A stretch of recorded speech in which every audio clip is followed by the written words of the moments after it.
လေးဝေးမှာကျွေးလွန်သွားတဲ့သေရလေးတရလို့နီညိုရောင်မွေးနူလေးတွေကြားမှာဖြူစင်တဲ့ချစ်ချင်းတွေကိန်းဝန်းလို့ရင်ခွင်ထဲမှာခိုလုံရင်မိသားစုရဲ့တန်ရှိသနာလေးမေဟာငါတို့ရဲ့ဘဝတစ်ခုပါပဲအသက်ရှူတဲ့တိတ်တိတ်နဲ့နာကျင်မှုတွေကိုချိန်မိတ်ခံစားသမီးကိုမထားခဲ့ပါနဲ့အိုးလုံးမျက်ရည်တွေနဲ့တောင်းပန်ခဲ့သလားမိုးလေးခါစားအေးတဲ့ကရင်နဲ့ထိစိတ်ဝင်လို့မင်းရဲ့နောက်ဆုံးအော်သာဒါတစ်စင်းလုံးနှလုံးသားကိုခွဲရှာနှုတ်ဆက်ချိန်မှာငါတို့လက်ကိုတင်းတင်းလေးစောကန်ထားသလိုမင်းရဲ့မျက်ဝန်းတွေကငါတို့ကိုအပီးတိုင်းလှုပ်ဆက်သွားခဲ့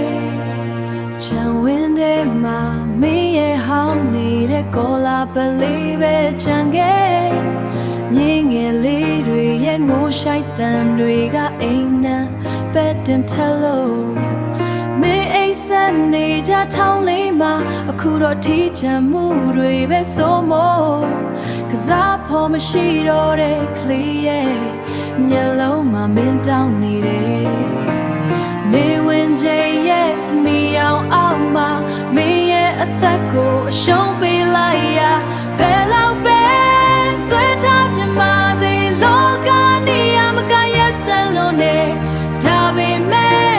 မင်းနဲ့ငါတို့ကြားကဝိညာဉ်ချင်းချီနှောင်မှုကဘရောမပြတ်တော့မသွားတဲ့တန်ရောစင်ချိုးတမြင်မိကြီးပုံရိပ်တွေကငါတို့ရင်ထဲမှာထောင်ရကိန်းအောင်နေပါကင်းဝေးပါစေဝေဒနာတွေအလုံးကနေလွတ်မြောက်သွားပါပြီ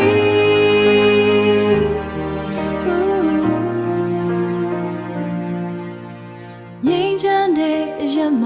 မင်းပျော်ရွှင်စွာစောကားစားနေပါဦး